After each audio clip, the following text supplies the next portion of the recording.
Bien, vamos a explicar la última parte del arte griego.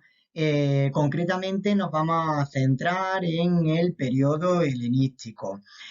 Un periodo que viene marcado básicamente por la muerte de Alejandro Magno en el año 323 a.C. La muerte de Alejandro Magno a priori va a ocasionar un tremendo problema. Básicamente muere sin descendencia en Babilonia, hecho que va a provocar que surja, bueno, pues la tesitura, surja la incógnita de quién va a ser el heredero de un imperio tan vasto, ya que muere Alejandro Magno sin tener descendencia.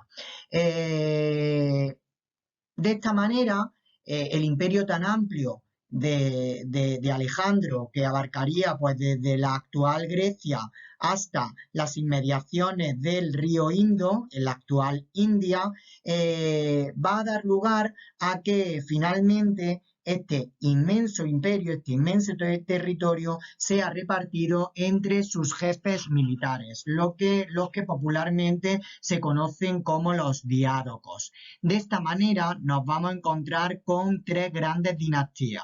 Por un lado tenemos que hablar de la dinastía de los Antigónidas, que abarcaría pues la región de la Grecia continental, también en torno al Mar Negro.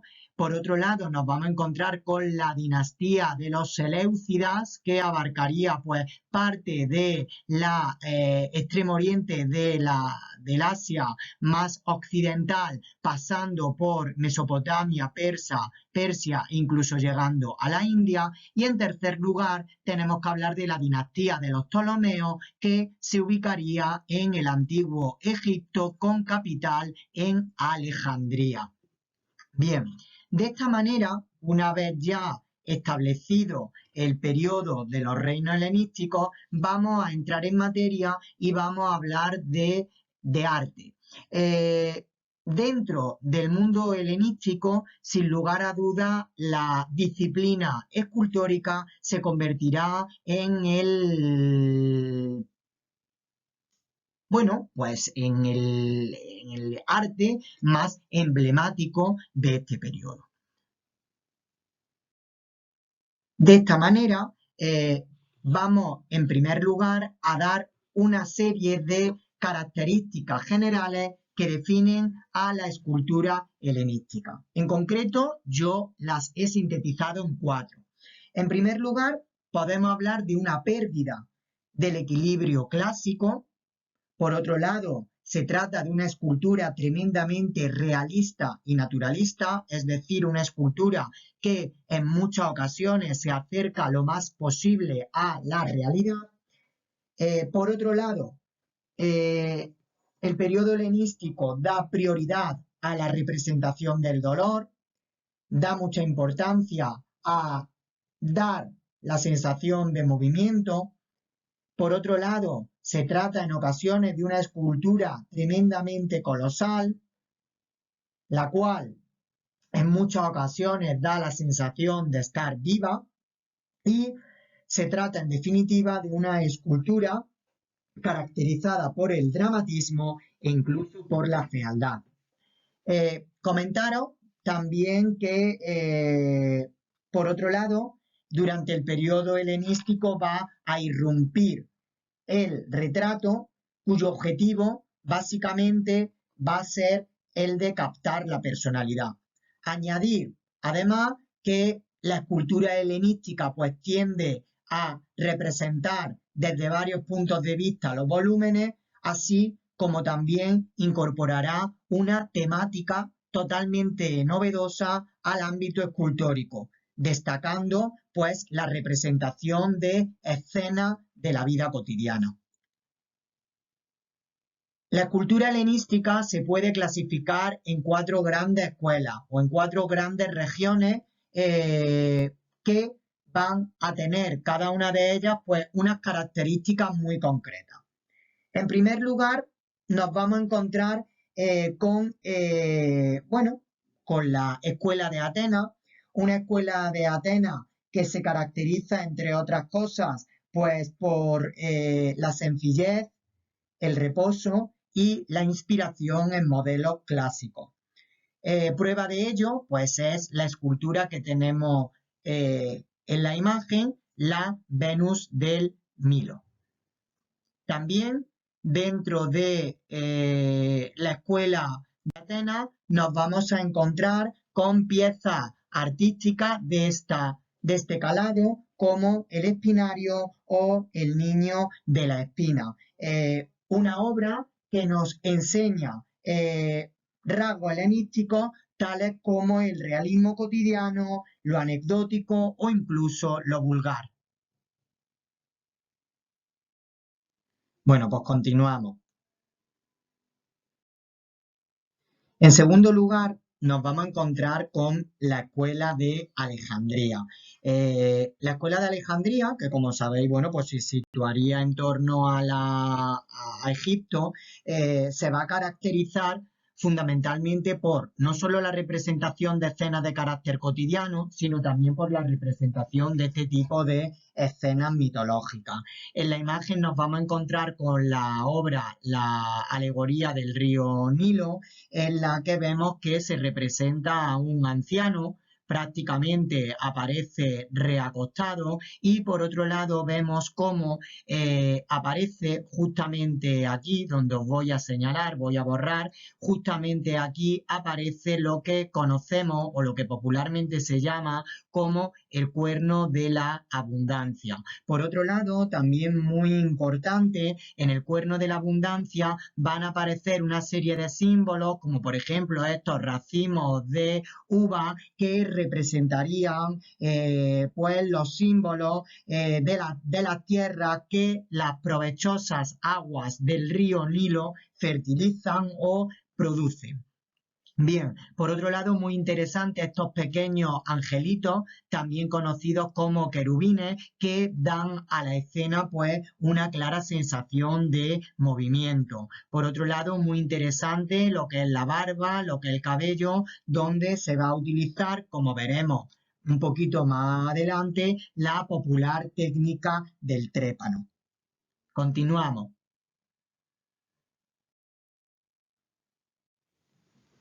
En tercer lugar, tenemos que hablar de la escuela de Pérgamo, una escuela que se caracteriza por la representación de temas patéticos, de temas relacionados con lo sentimental, pero con lo sentimental y lo violento. Fundamentalmente en Pérgamo destacan los temas de los galos. Por ejemplo, aquí nos encontramos con el Galata Ludovisi, en donde lo primero que tenemos que contemplar es la tremenda violencia que manifiesta la imagen, en la que el Gálata, un bárbaro, acaba de matar a su mujer, que os la estoy señalando con la flecha, con el objetivo o con el propósito de liberarla de la esclavitud. Al mismo tiempo que vemos que el Gálata está sujetando el cadáver de su mujer, contemplamos cómo gira completamente la cabeza mirando hacia su enemigo con una actitud totalmente desafiante. Al mismo tiempo que está mirando a ese enemigo de una manera pues valiente, de una manera chulesca, vemos cómo se está suicidando, hundiéndose la espada en el pecho. Otra de las imágenes interesantes es este Gálata moribundo, en donde podemos ver, o lo que podemos decir de esta obra es que los escultores van a representar a los bárbaros, a estos germanos que han sido totalmente derrotados de una manera muy digna. Es lo que podemos decir de esta imagen. Continuamos.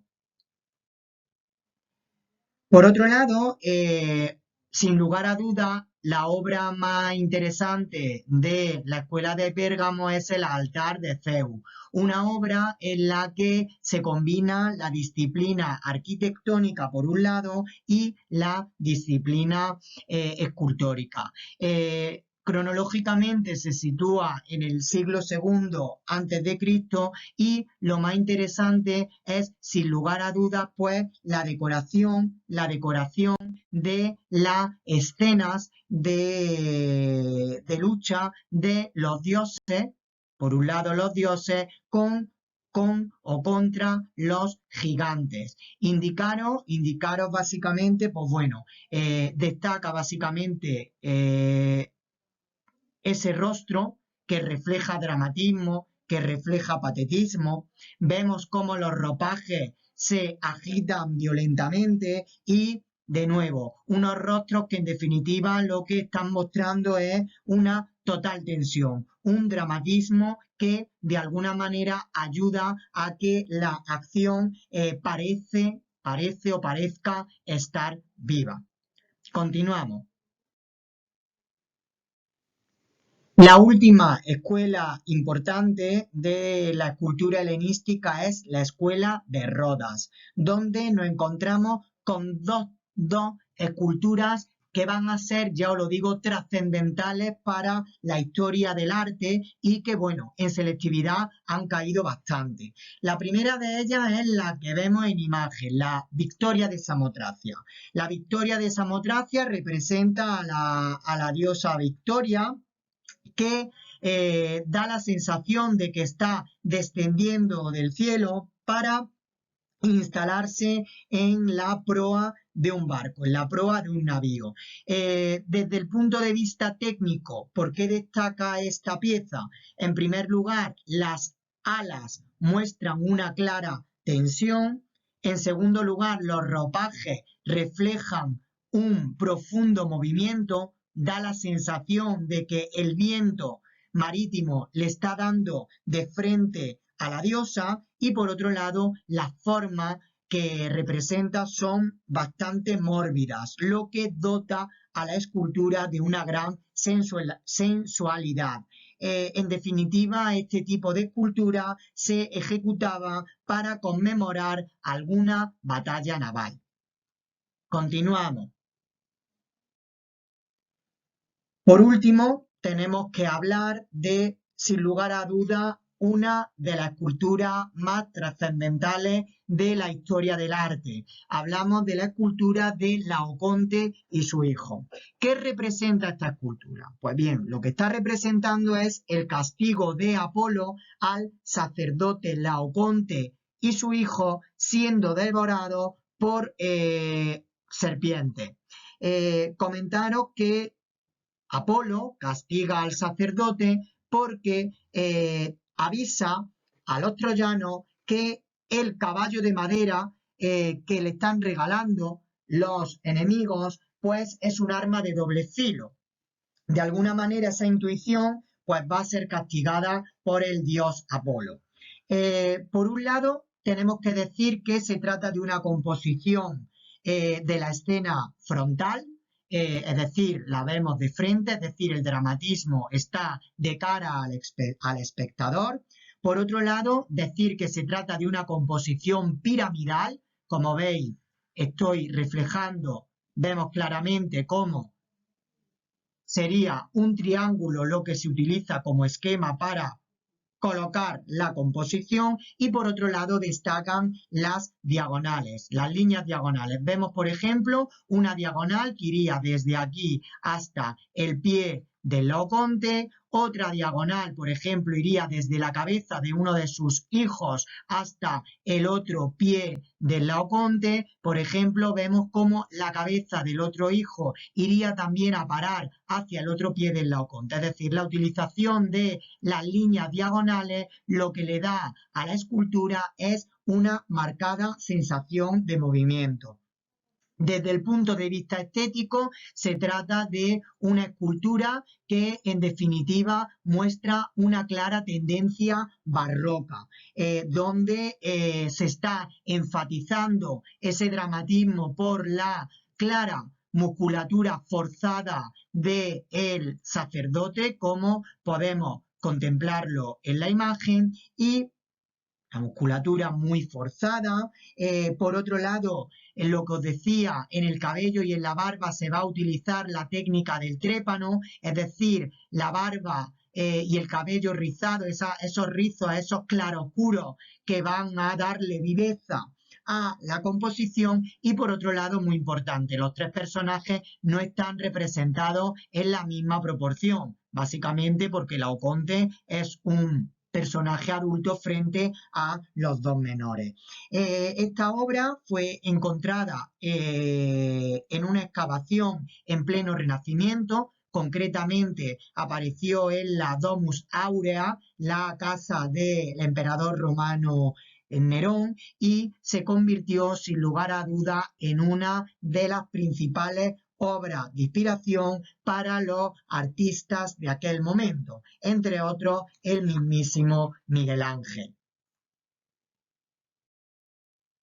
Bien, la obra que tenéis que comentar, pues por un lado el Laoconte devorando a su Laoconte y su hijo devorándolo por la serpiente. Por otro lado, el comentario número 2 es la victoria de Samotracia. Y por último, el altar de Zeus en Pérgamo. Ya os dije en clase, pues bueno, las cuestiones que tenemos que responder de cara a cada una de las imágenes. En definitiva, el helenismo será la última etapa del arte griego y dará pie al desarrollo del arte romano, que se inspira claramente en, bueno, pues las características del arte griego, especialmente en su periodo clásico y, como no, en su periodo helenístico. Con esto